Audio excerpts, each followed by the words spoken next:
We have a big update from the Bluebird Simulations and Just Flight team on their upcoming Boeing 757-200 and 757-300 for Microsoft Flight Sim on PC and eventually Xbox. We also have a tiny update from the fly-by-wire A380 team that expands upon last week's update. So without further delay, let's get right into this Microsoft Flight Sim news video.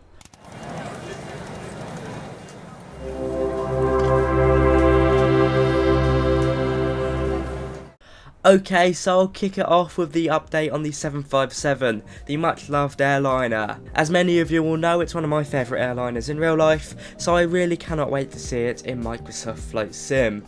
Now, significant progress has been made on the 757, both the 200 and 300 variant. The most recent development update clearly focuses a lot on the virtual cockpit. This is because the work has been focused on there. The Bluebird Simulations team and Just Flight team have said that 90% of the virtual cockpit has said to been complete, with a bit more work being needed on the FMS. To quote Just Flight directly, they've said over the last few months they've focused a lot on getting the virtual cockpit animations complete. All in all, the virtual cockpit has been modelled well, and I don't believe they include systems as part of the 90% of the virtual cockpit being completed. This is because they say that their FMS, the of course flight management system, is their focus, and once they get that done, they will work on the other systems of the aircraft. Now, I don't know whether that means linking it all up, or actually working on the systems from the ground up. Now, some of the screenshots I've been scrolling throughout this video do show some of the systems working in place, from the primary flight display to the ECAS display. It all seems to be on, but whether or not it's working, of course we can't tell because it's not a video. You can also see on the navigation display the aircraft flying. I believe it's lined up at the runway at Newcastle, I believe Echo Golf November Tango is. So there clearly is some working systems, but where that stands is pretty undecided, and I don't go too much in depth here, but clearly the FMS is their priority. All in all, the cockpit has been worked on well, and as you can see, 90% of the cockpit has been completed, I imagine, in terms of modelling and texturing. In my opinion, textures need to be worked on a bit more, especially looking towards the bottom of the FMS. It's not looking too good. I do think that's where Just Flight aircraft do lack at sometimes. Their cockpit textures do feel a bit old. That's just my personal belief. I don't mean old as in 757 old, I mean like FSX level, a bit pixelated, that kind of thing. Finally, in the cockpit, looking at the mode control panel, it looks beautiful. They've done a really good job with textures here, and this would go above what I'd expect with Just Flight normally, so clearly they're very much working on it, but as again, the glare shield also needs a bit of work looking at the top. Now, moving outside, it is clear this update has been focused inside the aircraft as opposed to outside. The outside is in need of a lot of work, as they say in the development update. You know, a lot of it is looking pretty flat, quite matte, quite undetailed, and of course the windows don't really exist yet. Equally, they've been focusing on the gear, and they've done a really good job there. All in all, some really good progress from the Bluebird Simulations and Just Flight team. They've clearly been very busy. It's nowhere near complete, but it's certainly getting there.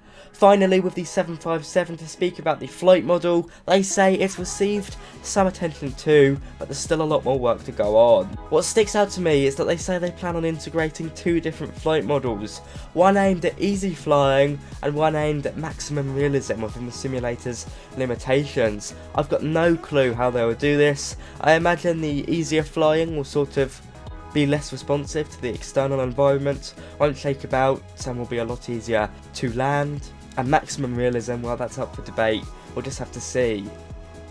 A very good update, very promising news, I cannot wait. As I said at the start of this video, this should be coming to both PC and eventually Xbox.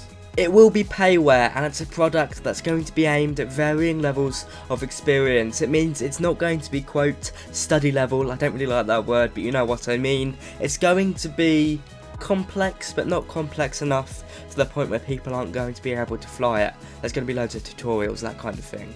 It's still work in progress, but nonetheless, very promising. The link for this source is in the description below. Finally, we've got a short update from the fly-by-wire team on their A380X. we've got 3 beautiful screenshots showing their latest cockpit progress. This was released on their Discord server yesterday. As you can see, it's nothing short of impressive. We're not really seeing any systems in play, but we are seeing some fantastic modelling and fantastic texturing. It really does look marvellous. I cannot wait to see it. It's short and sweet, but looking down at the area around the throttle quadrant and pedestal area, you can see they've detailed it really well. From the wear and tear on the parking brake lever to the smudges and fingerprints on the displays. Now I know that's not for everyone, and I hope Fly-by-Wire makes this a way to result in a more clean cockpit, because there are people out there that prefer that.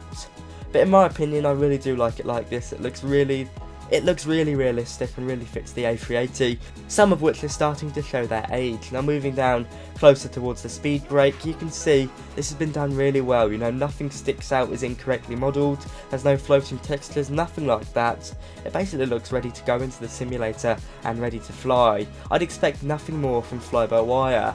Finally, we've got a shot of the side window looking out towards an ANA aircraft, the Japanese airline. Very close, I have to say, bearing in mind we're in an A380. But yes, this is really showing how good they've done with texturing. Great job, guys. Please, if you haven't joined the Fly-by-Wire Discord, do. The link is in the description. I did talk about it on my recent video going more in depth into bigger Fly-by-Wire news, but what the team are trying to do now is keep us up to date more often via their hashtag progress section on their Discord server. It's resulted in posts like this, of course. If you're unfamiliar with the Fly-by-Wire A380, 1. Have you been living under a rock? 2. It's a massive project, and of course it's coming to Microsoft Flight Sim for free. Fly-by-Wire are remaining committed to their A320NX, that's their main priority, but it comes as a given that their A380 is really being worked on 100% for free. I think it's really awesome, certainly one of the best parts of flight simulation, such a dedicated team doing an amazing thing. We might have stuff like the Phoenix A320 out there, but you've got to remember the Fly-by-Wire team are doing this all for free, and I think that is really remarkable. Very exciting Microsoft Flight Sim news for you all today. The A380 by Fly-by-Wire, as of now, will only be coming to PC, and there's no release date. However, it will be free, and of course the Just Flight 757 will be payware. I hope you've enjoyed this short Microsoft Flight Sim news video. If you have, be sure to like, comment and subscribe. But from me today, that is all. I'll see you around. Bye bye.